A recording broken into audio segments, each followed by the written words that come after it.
Meteorites are so fucking good this season, dealing gigabillions amounts of damage, easily capable of clearing above pit 100. Mind you, I'm lacking a 3x multiplier while still being able to clear a T95. It one-taps T4 Belial, speed runs pits like they're a joke, and it extinguishes dinos like it's 66 million BC, and also, it's goddamn fun, man. Meteors and meteorites going off everywhere, covering the entire screen with bullshit. I love it. Shout out to my man, Lurkin, for giving me the teachings of the Sorch, so I could create my own meteor build. Now you've probably seen the Hydra build, and perhaps the Chain Lightning build. Where does Meteor fit in with all of this, and when should you play it? Well, you play Hydra for damage, Chain Lightning for speed, and Meteor for the big dick aura. Hey, don't look at me like that. It's Lurkin who said it, not me. But really, Meteor is fantastic at both damage and speed, but it's less damage than Hydra and less speed than Chain Lightning, so it falls right in between these two. But it's also mad fun, and it's fantastic for impressing the ladies. Alright, now let's check out how it works. The build relies around 3 important gear pieces, 2 aspects and a unique. The 2 aspects being the Armageddon aspect and the Shattered Stars aspect. Because this is how we spawn our meteorites, both via casting meteor and via our snake ultimate. But that's not everything these do, hell no. The Armageddon aspect grants us a whopping 6.4 multiplier to our meteorites, and Shattered Stars a 2x multiplier. And also, most importantly, it makes it so that our meteorites get all the damage that our meteors otherwise would. Meaning, we increase the damage of our meteor, we increase the damage of meteorites. Pretty epic, right? Now, the final important piece to understand is that of the Starfall Coronet. I dropped a 4GA one, which is why I decided to make this build. Just leaving it out there to make you guys feel bad for yourselves. In any way, not only are the stats on this thing fantastic, but it also 3 additional meteors when you cast it. The only downside, it puts Meteor on a cooldown. But is it a downside, really? Thing is, we can solve for this and make Meteor spammable.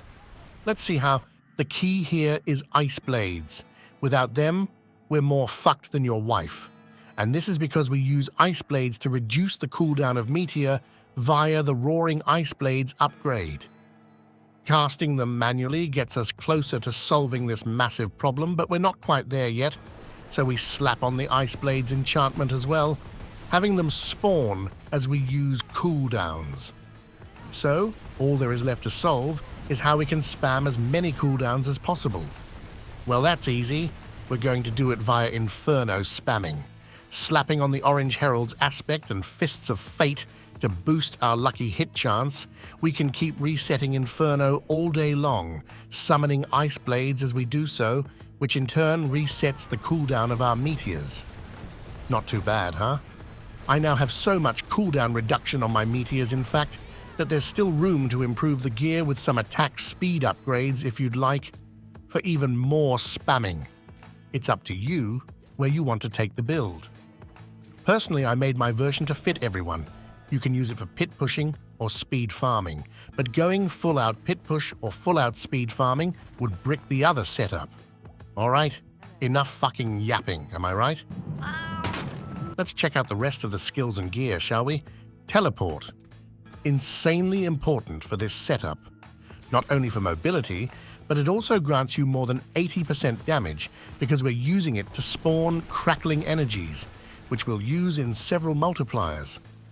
Ice armor, also insanely important, as without this I just kept dying like a newbie. Flame shield. Not important, feel free to swap this to familiar for more damage if you want. I used to run this, but for some reason the familiars are so slow to summon that they make me want to drop kick myself in the balls. Not sure how I do it, but I just know that I want to when I use familiars. Inferno, a huge damage bonus, and you're barely dealing damage without this. You're getting a 50% damage bonus from it on top of the 6x multiplier from the aspect. Finally, Meteor. It deals some damage, but what we're really after is just boosting the meteorites that fall around it. Alright, and onto the gear. Watch it and weep. I do, however, need to hit the master crits on Meteor, as that would be a large sum of additional damage. I can highly recommend purchasing a good one here before my video hits a gazillion views, and it's expensive as hell. Just kidding. No one's going to watch this piece of shit video.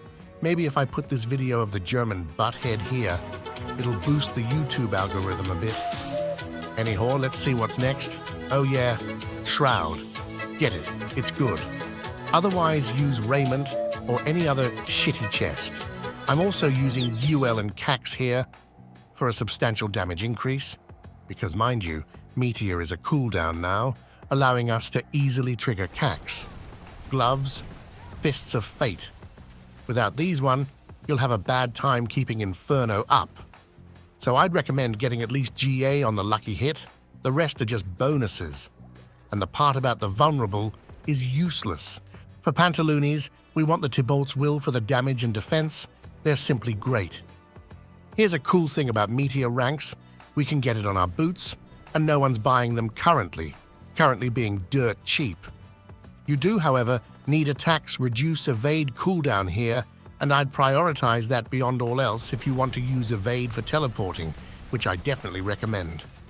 You also slap on the Orange Herald's aspect here as to reset Inferno easy peasy. As weapon, this is a pretty damn good one. But you're looking to get the meteorites to 100%. Other than that, don't forget Shattered Stars here, as you'll deal no damage without it. For rune combo, Igni in combination with Thul is how we freeze enemies, which will increase our damage via Ice Barrier by 15%, and the rune by itself also gives a 15% damage increase. For our amulet, this one's kind of decent. Thing is though, I don't actually need the cooldown reduction here, and having an extra passive would net me a large sum of damage. But for starting out, definitely look to grab cooldown reduction, and then you can remove them bit by bit until you hit the threshold of where you can just barely spam your meteors non-stop. That's the sweet spot for maximum damage. Other than that, Armageddon for Big Dam and Idol from below for the same reason, along with making sure to temper Inferno cooldown everywhere we can. Next up, the rings. Same here as before, with the Flashfire aspect for additional damage and the Luminate Eye Jewel for additional cooldown reduction, helping us out quite a bit. And finally, Tal Rasha. Get one with GA on the cooldown reduction and a high roll on the aspect. The rest of the stats you can basically ignore. They're not near as important. Well shit, gear complete. Let's see what's going on in the seasonal powers. We use Disintegrate for max uptime, and make sure to set it to your meteor. We then have Smoldering Ember for fire damage, along with Bloody Charm for an Execute, Tranquil Stone to keep us unstoppable, and Fractured Core to remove annoying ass resistance auras. For Mercenary, Subo is our fucking man.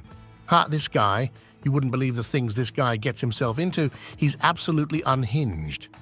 Anyhow, Seeker is our wall hack, which is definitely needed for speed farming, along with some damage here. For reinforcement, I typically go with Raher for his Bastion and survivability. Hey, will you look at that? It's skill tree o'clock already. Let's head on over and see what's going on there. The basic skills with all they entail can suck a fart. Rather, we head on over to grab all the defensive skills we can find. Flame Shield, Ice Barrier, Class Cannon for damage, which you definitely want on your amulet, along with Teleport for mobility and spawning Crackling Energies. And why Crackling Energies? Well, you're getting both a 20% damage passive and 60% from the Paragons. You'll see soon.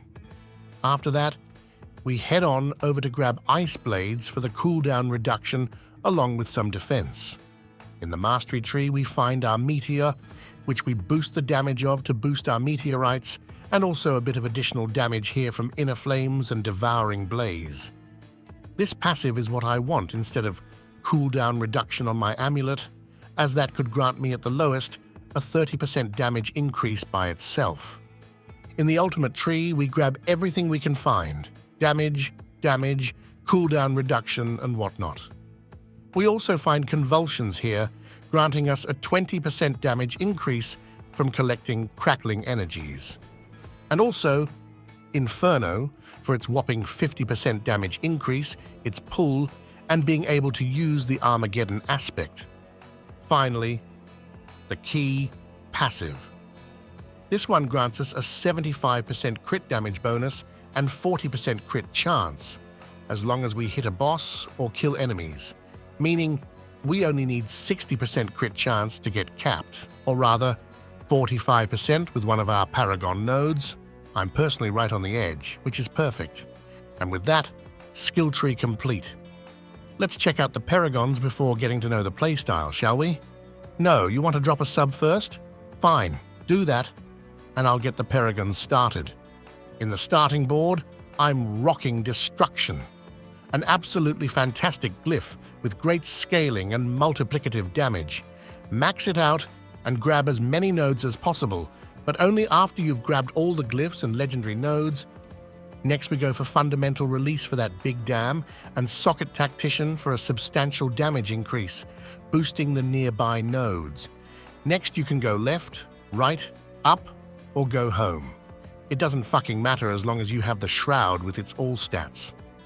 Let's check what's here though. Frigid Fate, a lovely node for a lovely damage increase, which will max out with non-physical damage. Slap the Elementalist glyph on there as well for a large sum of damage. All the way over to the right, we find Searing Heat, another crazy-ass node, which you'll cap out by slotting in Pyromaniac here and boosting the nearby crit damage. You can also rock crit damage on your weapon, ideally. And finally, Ceaseless Conduit for its 60% damage increase when we have Crackling Energies. And how do we get Crackling Energies? Correct, via teleport. I'm also using Flame Feeder here for its added damage. Now finally, all the magic and rare nodes. Which ones should you grab? Easy. The ones you need. Need defense? Grab max life and damage reduction. Want to go full big dick on damage? Grab all the damage nodes if you can find them. It's up to you, man or woman. With that said, let's leave this shit and go get good. Insanely important that you actually watch this section this time, or else you'll fuck it all up. Firstly, you have to teleport on top of enemies, meaning you go full kamikaze on those sorry bitches every time you can. This will boost your damage by more than 80%, so it's pretty damn important. For the other skills, you want to spam out as many Ice Blades as possible and use all of the other cooldowns once they're off. Use Ice Barrier for defense, Flame Shield for defense, and dish out as many Infernos as you can. Because when you don't have an Inferno out, then you deal way less damage. Other than that though, just try to gather up the enemies, spam Meteor on top of them, and watch the world burn. Do all of that, and you will succeed for sure. With that, drop a sub, thanks for watching, and I'll see you in the next one.